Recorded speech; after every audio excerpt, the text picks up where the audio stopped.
नाम है यश और एक नया वीडियो लेके आ चुका हूं मैं आपके साथ।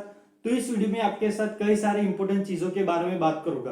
तो उसमें से पहली चीज ये है कि आप कौन सी वेबसाइट के थ्रू अपनी फीस पे करोगे from India to different different countries like Canada, Australia, US. Second point में आपको बताऊंगा कि आप जब अपनी फीस पे करोगे तो आपको कौन कौन सी चीजों का ध्यान रखना पड़ेगा और मैं आपको लाइव डेमो करके दिखाऊंगा और उस दौरान मैं आपको बताऊंगा कि आपको इस चीजों का ध्यान रखना है। Third point which is a most important point, उसमें मैं आपको बताऊंगा कि how to save your money around 50 to 20,000 rupees और उससे भी ज्यादा। तो अगर आप अपनी फीस 15 से 20,000 बचाना चाहते हो तो इस वीडियो को पूरा देखना और कहीं भी जगह स्किप मत करना। फोर्थ पॉइंट में बताऊंगा कि आप अपनी फीस को एजेंट के थ्रू क्यों नहीं पे करनी है, उसके रीजन बताऊंगा, क्योंकि आपको बाद में कई सारी दिक्कतें आ सकती है जब आप अपनी फीस एजेंट के थ्रू पे करोगे। और आपने अभी तक मेरा चैनल सब्सक्राइब नहीं किया है तो please subscribe my channel and don't forget to click on the bell icon. तो चलो शुरू करते हैं। तो अब मैं आपको पहले पॉइंट के बारे में बताऊंगा कि आप कौन सी वेबसाइट के थ्रू अपनी फीस पे कर सकते हो। तो आप फ्लाईवर के थ्रू अपनी फीस पे कर सकते हो। फ्लाईवर के बारे में बात करूं तो फ्लाईवर एक ट्रांजेक्शन बेस्ड वेबसाइट है जो इंटरनेशनली मनी ट्रांसफर करने में हेल्प करता है और उन्होंने कई सारे कैनेडियन कॉलेजेस के साथ टैप्स कर रखा है। तो आप उसी वेबसाइट के थ्रू अपनी फीस पे कर सकते हो और मोस्ट ऑफ द स्टूडेंट यही वेबसाइट का यूज करते हैं अपनी फीस पे करने के लिए। तो उनके बारे में डिटेल में बताऊं तो उन्होंने कई सारे बैंक अकाउंट इंडिया में खुलवा रखे हैं और उनका ऑफिस हेडक्वार्टर अभी मुंबई में सिचुएटेड है। तो अब आपको लाइव डेमो करके दिखाऊंगा और उस दौरान आपको कौन कौन सी चीजों का ध्यान रखना है उस बारे में आपको बताऊंगा और A to Z complete process बताऊंगा। तो आप लाइव डेमो को स्किप मत करना। चलो लाइव डेमो शुरू करते हैं। तो अब मैं आपको बता दूं कि हमें हमारी फीस कैसे पे करनी है थ्रू फ्लाईवर और मैं आपको कंप्लीट प्रोसेस बताऊंगा। आपको कौन कौन से डॉक्यूमेंट आपको बैंक में ले जाना है और क्या करना है बैंक में ले जाने के बाद। तो चलो देखते हैं। सबसे पहले हमें फ्लाईवर के ऑफिशियल वेबसाइट पे जाना है। तो मैंने ऑलरेडी सर्च किया है। उसके बाद आपको फ्लाईवर में जाना है। उस पर जाके हमें सबसे पहले इंस्टीट्यूशन को सिलेक्ट करना है, हम किस इंस्टीट्यूशन को हमारी फीस ट्रांसफ़र करवाना चाहते हैं। तो मेरा है कॉनेस्टोगा कॉलेज, आ गया कॉनेस्टोगा कॉलेज। उसके बाद कंटिन्यू। अब आएगा कि आप कितनी फीस ट्रांसफ़र करवाना चाहते हो, वो कैनेडियन डॉलर में आपको लिखना पड़ेगा। तो मैं चाहता हूँ 15,000। उसके बाद नेक्स्ट। उसके बाद हमें select your preferred payment method, कौन से बैंक से या कौन से कार्ड से अपनी फीस पे करना चाहते हो। तो डेबिट या क्रेडिट कार्ड को अवॉइड करना है। क्यों अवॉइड करना है मैं आपको बताता हूँ। तो ICICI net banking in Indian rupees में बता रहे हैं 9,47,511 रुपीज़। बैंक ट्रांसफ़र कोई भी बैंक, HDFC, एक्सिस, सभी बैंक से आप ट्रांसफ़र करवा सकते हो इस ऑप्शन में।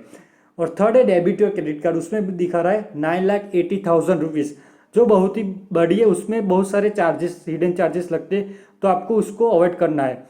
तो आपको ये simply option ICICI net banking या bank transfer in India rupees, तो आपको इस ऑप्शन में जाना है। तो ये सिलेक्ट करके आपको सबसे पहले पेयर इन्फॉर्मेशन, कौन आपकी फीस पे कर रहा है उसकी इन्फॉर्मेशन इसमें डाल देनी है। तो मैं डाल दूंगा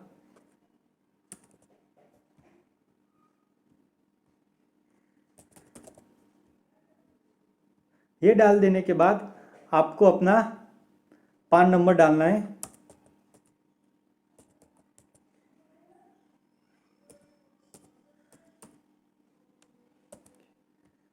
और आपको पेयर के रिलेशनशिप क्या है, पेरेंट्स, आपके पेरेंट्स आपकी फीस ट्रांसफ़र करवाने हैं। तो अब सोर्स ऑफ फंड्स, तो सोर्स ऑफ सेविंग बैलेंस है, एजुकेशन लोन है, एग्रीकल्चर इनकम है। तो आपको हमारी एजुकेशनल इनकम है, आपकी जो हो वो आपको चूज़ करना है। उसके बाद आपको ये उन्होंने चूज ऑप्शन को चूज़ कर देना है।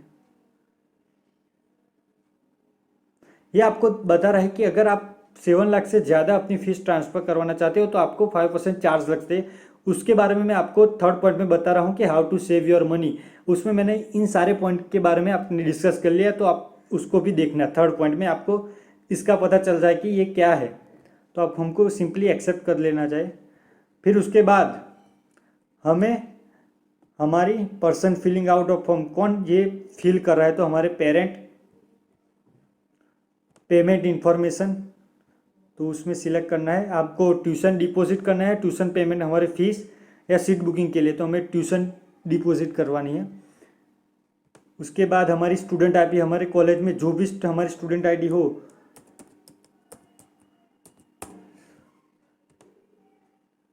और हमारा नेम,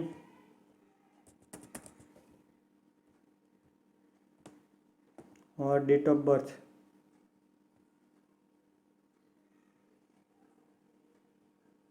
मैं आपको दिखाने के लिए डाल रहा हूँ कि आपको कैसे करना है।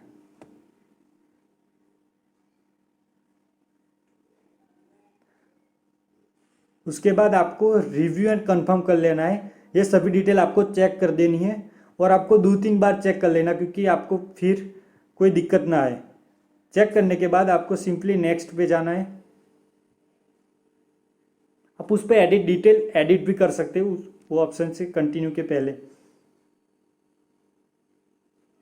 उसके बाद ये आपको दिखा देगी कि 15,000 के हो गए 9,59,887 रुपीज़। और उस पर हमें नीचे ये है LRS फॉर्म, उसमें हमें कौन से बैंक से हमारी फीस ट्रांसफ़र करवानी है उसकी डिटेल्स हमें उसमें दे देनी है। तो हमारे पहले हमारे फादर की बैंक अकाउंट नंबर डाल देना है। और आपने ये है details of international transaction made in the current financial. आपने फ्लायर अकाउंट से पहले कभी भी अपनी फीस ट्रांसफ़र करवा रही है, अगर ट्रांसफ़र करवा रखी है तो उसका ट्रांजैक्शन और name and address of branch, कौन सी ब्रांच से आपने ट्रांसफ़र करवाई उसको आपका डिटेल्स इसमें भर देनी है। उसके बाद आपको डॉक्यूमेंट अपलोड करना है। एडमिशन लेटर पहले करना है PNG, 8 MB से ज़्यादा नहीं होनी चाहिए उसकी साइज़। फिर में स्टूडेंट का पासपोर्ट अपलोड करना है, फिर ID, Aadhaar card, driving licence, voter ID या पासपोर्ट, इन तीनों में से कोई भी एक आपको चूज़ करके अपलोड कर देनी है। आपको अपलोड करने के बाद आपको एक रिसिप्ट मिलेगी जिसमें उन्होंने एक बैंक अकाउंट नंबर दिया होगा। मैंने आपको पहले कहा था कि उन्होंने कई सारे बैंक अकाउंट इंडिया में खुलवा रखे, तो वो डायरेक्ट हम जब हमारे बैंक अकाउंट से मनी ट्रांसफ़र करेंगे तो डायरेक्ट हमारे कॉलेज में नहीं जाएंगे, वो पहले उनके बैंक अकाउंट जो उन्होंने रिसिप्ट दी होंगी उन नंबर को हमें लिख के RTGS करवाना पड़ता है, और वो सबसे पहले उनके बैंक अकाउंट में जाएगा। और उसके बैंक अकाउंट में जाने के बाद वो हमारी फीस उनके बैंक अकाउंट से हमारी कॉलेज में ट्रांसफ़र करवा देते हैं। तो उसमें अराउंड 2-3 ही दिन ही लगते हैं, 2-3 बिजनेस डेज में हमारी फीस ट्रांसफ़र हो जाती है, हमें RTGS करना पड़ता है। तो ये है पूरी प्रोसेस, आप ऐसे ही अपनी प्रोसेस को कंप्लीट कर सकते हो, ये इजीली हो जाता है। अब हम बात करेंगे तीसरे point which is the most important point, how to save your money around 50 to 20,000 rupees.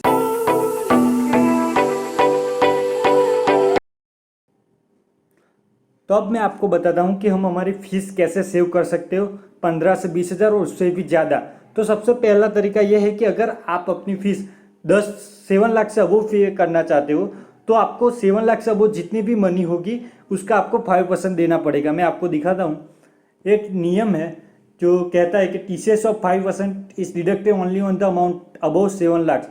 अगर आप 10 लाख पे करना चाहते हो तो 7 लाख से अबोव 3 लाख हुए तो उसका 5% हुआ 15,000, तो आपका 15,000 टैक्स में चला जाएगा। तो उसको सेव करने के लिए आपको एक सिंपल सा तरीका है, अपने मम्मी और पापा दोनों का अकाउंट एक ही बैंक में खुलवाना है और दोनों के अकाउंट में आधी आधी फीस या 6 और 4 करके आपको ट्रांसफ़र करवा देनी है, और उसी अकाउंट से आपको पहले मम्मी या पापा दोनों से अपनी फीस कॉलेज में ट्रांसफ़र करवा सकते हैं। दूसरा तरीका यह है कि आप जब हमारा फ्लायर अकाउंट होता है, जब हमको रिसिप्ट मिल जाती है तो वो 3 दिन तक वैलिड होती है। तो हम 3 दिन तक हम वेट कर सकते हो और तीसरे दिन हमारी फीस भी ट्रांसफ़र करवा सकते हो, और 3 दिन तक ही एक्टिव रहता है। तो हमें सबसे पहले कनाडा का डॉलर रेट चेक करना है।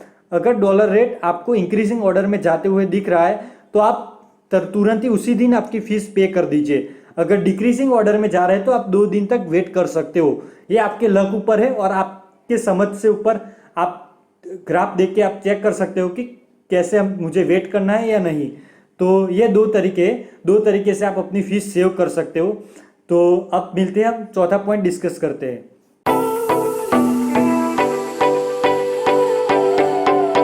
आपको बताता हूं कि हमें हमारी फीस क्यों एजेंट के थ्रू ट्रांसफर नहीं करनी है। तो उसमें से पहला रीजन ये है कि अगर आप अपनी फीस एजेंट के थ्रू पे करोगे तो कई सारी दिक्कतें आ सकती है। तो सबसे पहले आपको अपनी अकाउंट से एजेंट के अकाउंट में फीस ट्रांसफर करनी पड़ेगी, फिर एजेंट हमारी फीस कॉलेजेस में ट्रांसफर कर देंगे। तो उस दौरान अगर वर्स्ट के सिनारियो में अगर आपको रिफंड लेना है हमारी कॉलेज से या कॉलेज ट्रांसफर करवानी है, तो उस दौरान हमें एजेंट को कहना पड़ेगा कि हमारा रिफंड इनिशिएट कीजिए, और जब रिफंड आएगा तो वो पहले एजेंट के अकाउंट में आएगा, फिर एजेंट जब हमारी फीस हमारे अकाउंट में ट्रांसफर करेंगे तब हमारी फीस हमारे अकाउंट में आ जाएगी। तो ये प्रोसेस बहुत ही टाइम कंज्यूमिंग है, और आप टाइम बचाना चाहते हो तो इस प्रोसेस से बचिए।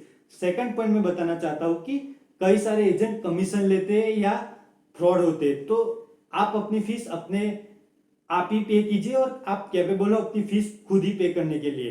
तो इन सारे पॉइंट को आप ध्यान से देखना, क्योंकि मैंने सारे पॉइंट आपको A to Z complete process बता दिए, और आप ऐसे मुझे प्यार देते रहिए। और मेरे 100 सब्सक्राइबर हो चुके हैं, तो ऐसे मुझे सब्सक्राइब कीजिए, लाइक कीजिए, कमेंट कीजिए। तो thank you for supporting me.